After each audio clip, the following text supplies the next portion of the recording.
Hello everyone, this is Andrew with Mohawk Valley Handyman coming back with another behind the scenes today. And what we're going to be talking about are Schrader cores.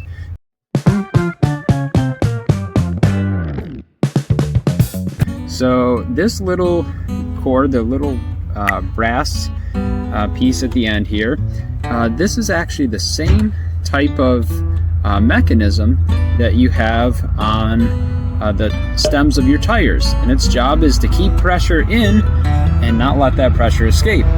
Now, we've currently evacuated the system, so we've pulled all of the air out of these lines, and there's a vacuum in there. So meaning if I open this valve up, it will suck air in from the atmosphere and ruin our vacuum. So to prevent that, we need to put this core back in. Now, in order to do that, we actually have to kind of go through a procedure where we first insert the core, tighten this down, and then once we do that, we're going to open this valve up, push the plunger, and spin it in at the same time. So the vacuum will actually almost pull that core right into where it needs to go.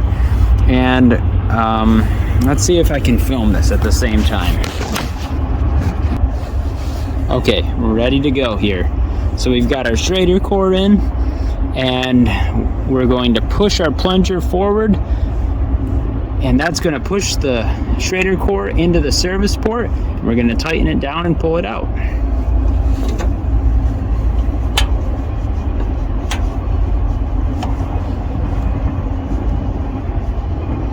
Okay, it's in there all the way. We're going to back off, pull this out, and I'll show you what's left.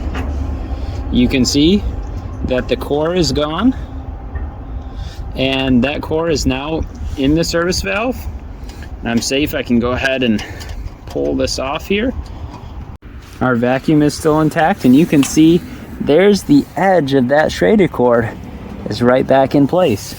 So we still have a vacuum in the lines, meaning we can now add refrigerant, and the Schrader core is back in place. Thanks for watching, and if you found this helpful, hit that like button and subscribe for more home maintenance tips. See you next time.